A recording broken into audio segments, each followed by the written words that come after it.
جی السلام علیکم عزیزان من، گفتگو جس کتاب پر آپ کے ساتھ کرنی ہے بڑی ایک طرح سے جس کو ہم کہتے ہیں کہ یونیک کتاب ہے۔ کتاب کا نام ہے لوح ایام اور اس کو لکھنے والے ہیں مختار مسعود، جن کی ایک آخری کتاب حرف شوق پر ہم پہلے گفتگو کچھ مہینے پہلے گفتگو کر چکے ہیں۔ یہ کتاب بہت نادر ہے۔ اس کی کتاب کی ندرت یہ ہے کہ جو لوح ایام ہے، ٹھیک ہے، اس کی ندرت یہ ہے عزیزان من کہ یہ جو انقلاب ایران ہے اس کی چشمدید روداد ہے۔ یعنی جو مختار مسعود تھے، جس زمانے میں 1970 کے آخری حصے میں، جس زمانے میں ایران میں انقلاب آیا، رضا شاہ پہلوی کی حکومت کا تختہ الٹ دیا گیا اور وہاں پر جو امام خمینی کے نام سے جو معروف ہیں، ٹھیک ہے، ان کو ماننے والے جو لوگ تھے، جو مذہبی لوگ تھے، وہ انہوں نے انقلاب برپا کیا اور تب سے ایران کے اوپر مذہبی لوگوں کی جو ہے وہ حکومت ہم دیکھتے ہیں۔ وہ انقلاب کیسے آیا، انقلاب کے دوران ایران میں، تہران میں کیا واقعات پیش آئے اور مصنف نے وہاں پر کیا دیکھا، وہ ساری جو روداد ہے وہ انہوں نے لوح ایام میں اپنے خوبصورت اسلوب، متاثر کن اسلوب میں لکھی ہے۔ جو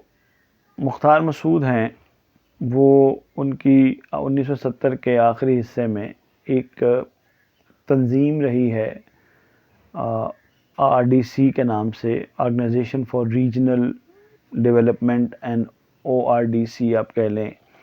جو ایک organization for regional development and cooperation, Pakistan, Iran اور ترکی کے درمیان ایک تنظیم بنی 1950 کے اندر، جس کا مقصد جو ان تینوں ممالک کے درمیان جو علاقائی تعاون ہے اور ترقی ہے اس کو فروغ دینا تھا۔ یہ تنظیم کو بہت زیادہ افیکٹو تو نہیں ثابت ہوئی، لیکن ایک زمانے تک اس تنظیم کے اوپر یہ تینوں ممالک کام کرتے رہے۔ تو اس تنظیم کا جو ہیڈ کوارٹر تھا، جو اس کا سیکریٹریٹ تھا، وہ ان دنوں میں ایران میں تھا، اور مختار مسعود کو اس تنظیم کا سیکریٹری جنرل بنا کر پاکستان سے بھیجا گیا، کیونکہ اس میں باری باری جو تینوں ممالک تھے ان کے لوگ اس کے سیکریٹریٹ کو ہیڈ کرتے تھے، جو ORDC تھی۔ تو مختار مسعود جو ہے وہ پاکستان سے سینئر بیوروکریٹ تھے۔ یہ وہاں پر پہنچے۔ جب وہاں پر پہنچے تو اس زمانے میں بس انقلاب ایران کی آمد تھی، شاہ کے آخری سال تھے، آخری دن تھے، آخری مہینے تھے۔ تو تہران میں پہنچ کر انہوں نے انقلاب کے حوالے سے جو کچھ بھی دیکھا، ایرانی معاشرے کے اندر آنے والی تبدیلیاں، وہاں پر فرسٹریشن، شاہ کے خلاف جو چیزیں ہیں وہ انہوں نے دیکھی۔ تو جس وقت یہ وہاں پر پہنچے تو شاہ کے زمانے کا جو ایران تھا وہ ایک، آپ سمجھیں کہ جس کو لبرل ایران کا کہہ سکتے ہیں آپ ایک حوالے سے، اور ایک ایسا ملک تھا جو کہ فیئرلی انکلوسیو جس کو ہم کہتے ہیں، یعنی ایک ایسا ملک تھا جو لبرل تھا اپنی ویلیوز میں، روشن خیال تھا، آزاد خیال بھی آپ اسے کہہ سکتے ہیں، امریکہ کا بہت قریبی اتحادی تھا۔ جو ویسٹرن کنٹریز ہیں شاہ کی، ان کے ساتھ بہت قریبی ایک اتحاد تھا۔ اب ایران کے اندر بھی ایک پوری تاریخ ہے کہ دوسری جنگ عظیم کے بعد وہاں پر کیا کیا تبدیلیاں آتی رہیں، لیکن یہ کہ رضا شاہ پہلوی جو تھے، ان کا خاندان، پہلے ان کے والد اور پھر وہ، ایک مستحکم حکومت ان کی وہاں چل رہی تھی۔ ایران نے ان کے دور میں ایک ترقی بھی کی، لیکن پھر ایک وقت یہ ایسا آیا کہ چیزیں شاہ کے ہاتھوں سے نکلنی شروع ہو گئی، چونکہ ایران بھی آپ جانتے ہیں کہ اس کی طاقت بھی دوسرے وسطی ایشیا ممالک کی طرح جو ہے وہ تیل کی جو ذخائر تھے، تو تیل کی وجہ سے جب تک ان کا وہ تیل کا معاملہ بہت اچھا چلتا رہا، اس وقت تک تو چیزیں بہت اچھی رہیں، اور ایرانی عوام بھی، اور ان کا بہت اچھا ایک جو اسٹینڈرڈ آف لیونگ تھا وہ کافی بہتر رہا۔ لیکن پھر ظاہر ہے معاشرے کے اندر مسائل پیدا ہونے شروع ہوئے، فرسٹریشن ہونی شروع ہوئی، تو یہ جو خمینی صاحب ہیں، امام خمینی جن کو ایران میں کہا جاتا ہے، غالباً روح اللہ خمینی ان کا نام تھا، تو وہ انہوں نے قیادت کرنی شروع کی، اور پھر ظاہر ہے کہ وہ جلا وطن بھی کر دیے گئے۔ تو وہاں پر ان کی جو اسٹرگل تھی، اس سے لوگوں کے اندر ایک یہ شعور پیدا ہوا کہ ہمیں شاہ کی حکومت کو ختم کر کے اپنی حکومت، تو ظاہر ہے کہ ہمارے مسلمان معاشروں کے اندر ایران بھی کوئی ایکسیپشن نہیں ہے، ایک مسیحا کا انتظار ہمیشہ سے رہا ہے،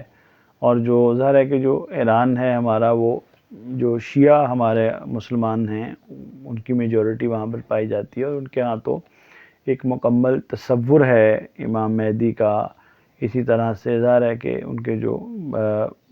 امام ہیں جو اس وقت غائب امام ہیں، ان کے لوٹ آنے کا، تو مسیحا کا ایک بڑا گہرا، تو کہ سنی ممالک میں بھی یہ تصور ہے، لیکن اہل تشیع کے ہاں یہ تصور بہت گہرا ہے۔ تو جو امام خمینی تھے وہ جلا وطن ہو گئے، عراق میں تھے، وہاں سے بیٹھ کے یہاں پر چیزیں چلاتے تھے۔ تو مختار مسعود نے یہ بتایا کہ شاہ کے آخری دنوں میں کس طرح سے حکومتیں، وزیر اعظم بدلتے رہے، کیسے وہ آتے تھے تو بڑی بڑی بڑکے مارتے تھے، لیکن پھر وہ کچھ ہی دنوں بعد معزول کر دیے جاتے تھے۔ ایک بے چینی، بے امنی جو ہے وہ ہر طرف پھیلی ہوئی تھی۔ جو مثلاً انقلاب کے حامی تھے ان کی پکڑ دھکڑ جاری تھی، ان پہ ظلم بھی جاری تھا۔ شاہ اور ان کی جو فوج تھی، پولیس تھی، وہ ہر طرح کا حربہ استعمال کر رہی تھی اس کو کچلنے کا، لیکن وہ ان کے بس سے بات باہر نکل گئی تھی۔ اسی دوران مختار مسعود نے شہر میں آنے والی تبدیلیاں، وہاں روز قتل و غارت گری ہوتی تھی، جلوس نکلتے تھے، جلوسوں کے اوپر لاٹھی چارج ہوتا تھا، گولی چلائی جاتی تھی، لوگ دنیا سے رخصت ہو جاتے تھے۔ اسی طرح جو ہے وہ وہاں پر ایک وقت یہ آیا کہ پہلے پراپرٹی بہت مہنگی ہو گئی، پھر یہ ہوا کہ کوئی اس کو نہ کرائے پہ لینے والا تھا، پھر چیزوں کی قدر کمی، ان کی جو رسد ہے اس میں کمی آنے لگی، تعطل آنے لگا، کرنسی جو ہے وہ بالکل اپنی وقت کھونے لگی، امریکہ کے خلاف نفرت بہت بڑھنے لگی۔ یہ سارے واقعات انہوں نے وہاں پر دیکھے، اور وہ اگر کوئی آدمی جس کی یہ دلچسپی ہو کہ وہ انقلاب ایران کے دنوں کو جو ہے وہ پڑھنا چاہتا ہو، اس کو لطف اندوز ہونا چاہتا ہو انقلاب ایران کے دنوں سے، کہ ایران میں جو انقلاب ہے وہ کس طرح سے جب انقلاب آیا اس کے محرکات کیا تھے، اور اس کے ساتھ ساتھ وہاں پر کیا کچھ ہوتا رہا، ٹھیک ہے، تو یہ اس زمانے میں یہ اگر آپ اس میں دلچسپی رکھتے ہیں تو پھر آپ کو یہ ایک کتاب ایران پہ بہت کچھ لکھا گیا ہے، بہت کچھ لکھا گیا ہے، لیکن مجھے لگتا ہے کہ اردو کے اندر جو ایک بہت شاندار تخلیق ہے، لٹریچر ہے انقلاب ایران کے حوالے سے، وہ آپ کو لوح ایام کے اندر ملے گا۔ اچھا، پھر اس میں ایک وقت یہ آیا، میں اس میں ڈھونڈنے کی کوشش کر رہا ہوں ایک اقتباس جہاں سے آپ کو یہ معلوم ہوگا کہ کس طرح وہاں پر مرد اتنی بڑی تعداد میں بیچارے اپنی جانوں سے انہوں نے ہاتھ دھوئے اس انقلاب کی کوشش اور سٹرگل کے دوران، کہ ایک وقت یہ آیا کہ جوان بیوائیں اتنی زیادہ تھیں، اور ایسی بچیاں اور خواتین، ٹھیک ہے، تو وہ اتنی زیادہ تھیں کہ یعنی کہ کوئی اس کا حال ہی نہیں تھا اس حوالے سے۔ تو اس کو یہاں پر کہیں اس نے بیان کیا ہوا ہے آپ نے کہ وہاں جو نوحہ ہے ایک طرح کا وہ کیا ہے۔ پھر ڈاکٹر علی شریعتی کا آپ نے نام سنا ہوگا، جو کہ ایک بڑے مفکر تھے ایران کے، وہاں انہوں نے بھی اسٹرگل کی، اور جوانی میں ہی وہ دنیا سے رخصت ہو گئے ڈاکٹر صاحب، لیکن ان کی تحریریں بڑی روشن تحریریں ہیں، آپ میں بھی انہیں پڑھ سکتے ہیں۔ تو انقلابیوں کے لیے ہمارے مشرق میں ایران کا انقلاب ایک مثال بنا، لیکن ایران اپنا انقلاب ایکسپورٹ نہیں کر سکا، اس کو دوسرے ملکوں تک نہیں پہنچا سکتا، اس کی اپنی وجوہات ہیں۔ اور آج جب کہ ایران میں انقلاب آئے ہوئے تقریباً 50 سال ہو گئے ہیں، تو یہ بھی ایویلیویٹ کرنا چاہیے، دیکھنا چاہیے کہ انقلاب سے ایران یا ایران کے لوگوں کو کوئی فائدہ ہوا یا نہیں ہوا۔ میں اس کے اوپر کوئی تبصرہ نہیں کرتا، کیونکہ میں نے اس طرح کوئی مطالعہ ابھی اس طرح سے نہیں کیا ہے۔ بظاہر ظاہر ہے کہ اس کے اوپر دونوں طرح کے گروہ ہیں۔ ابھی جو ہم ایران کی صورتحال دیکھتے ہیں انٹرنیشنل کانٹیکسٹ میں، وہ ظاہر ہے کہ اس سے اس کی بہت سی کمزوری بھی واضح ہوتی ہے، اور جو لوگ وہاں جاتے ہیں وہ کچھ اس کی اچھی باتیں بھی ہمارے سامنے لے کر آتے ہیں، لیکن ابھی اس کتاب کا موضوع یہ نہیں ہے۔ اس کتاب کا موضوع انقلاب ایران ہے، اور پھر مصنف نے ایران کے اندر جو کچھ دیکھا، اس کے کلچر، اس کے معاشرے کے بارے میں،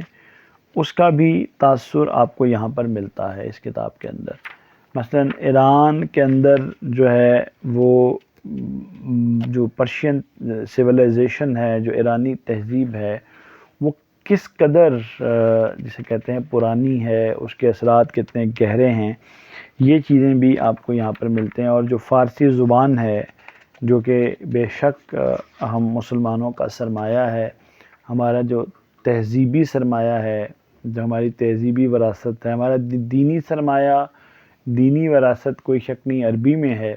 لیکن جو ہمارا تہذیبی سرمایہ ہے، ہماری وراثت ہے، وہ فارسی کے اندر ہے۔ اس میں یہی کہہ سکتا ہوں کہ ہماری بدقسمتی ہے کہ اب ہمارے ہاں فارسی جاننے والے لوگ بہت کم رہ گئے ہیں۔ ایک زمانہ تھا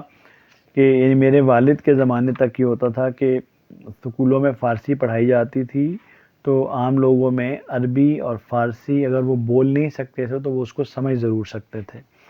تو یہ ہمارے ہاں تو یہ المیہ ہو گیا۔ تو آپ لوگ اگر انقلاب ایران کے بارے میں، یہ جو کتاب کے آخر میں لکھا ہوا ہے، اگر آپ اس میں دلچسپی رکھتے ہیں کہ موضوع ہو ایران کا انقلاب، مخاطب ہوں اہل پاکستان، لکھنے والا ہو انقلاب کا چشمدید گواہ،